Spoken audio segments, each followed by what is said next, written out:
And it sounds like the real driving impulse for you was that based on all this research, you found that there were real misperceptions in what we think makes a good leader and who should be promoted for leadership positions, who should be groomed for them.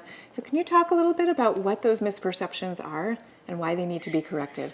You know, Susan, we were struck, we were absolutely dumbfounded. So normally in business, right, you find gems or uncover opportunities in kind of dusty corners, right, in places where nobody looks. What it takes to succeed, what it takes to become a CEO is something that's constantly in the public spotlight, right? And so you would think, gosh, how do we get that wrong? Because we spend, hundreds of millions of dollars on leadership development, on diversity. Embarked on our research efforts, we didn't really know what we would find or if what we would find would be innovative in any way. What we did uncover really struck us. And I would give you kind of two pictures, right? One, I think, will probably resonate for you, especially poignantly. I was in the boardroom. The board was working through a decision of who to appoint as a CEO. We've assessed several candidates for that position. And it was very clear that there was one candidate who looked like a really strong choice. He had a tremendous track record. He had experience in the industry. He seemed to have checked every box. And yet the board was circling and circling and circling, just weren't comfortable until the lead director finally said, Elena, I get it. He's been really successful, but he's just such an introvert. I'm just really concerned because this is a large company. It's a global business. How is this person going to lead the troops? In the 21st century, right? Frankly, after all the work that you've done, to think that people at the very top who are empowered to make these decisions for putting people in power, that such a basic thing as extroversion and introversion is still kind of a predominant myth out there was really striking.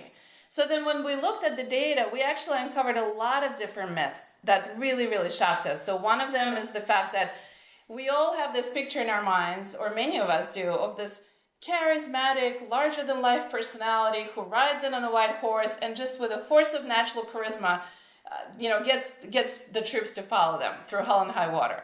Well, you better than anyone know that that's not the case, right? In our research, for example, just around this myth of charisma and extroversion, when we looked at the output, when we looked at the results leaders deliver, introverted leaders were not any less successful than the extroverts once they got the job. Now, getting the job is actually easier for a charismatic, likable, overtly kind of easily connecting individual. But when you look at who actually delivers results, frankly, at the very top of performance, introverts were even slightly overrepresented. But here's just one basic thing that we all think we know what a strong leader looks like, but even something as basic as that, the facts just flew in the face of convention. The other piece that I think many of us assume is we think if I ask many folks, so what do you picture? What's a picture that stands out in your mind when you think of someone who will become CEO eventually? I think many of us think of that kid in high school who was voted most likely to succeed, or that annoying person that in any group meeting, they somehow found themselves at the door, at the whiteboard, right? And they took charge, right? And you're laughing. It's so easy to picture that. Well, yet we've interviewed the CEOs. About 30% of them knew that they set a goal for becoming a CEO fairly early in their life.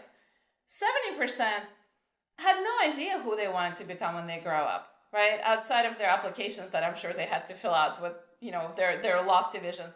They showed up to work every day. They practiced the behaviors that we later uncovered were really instrumental.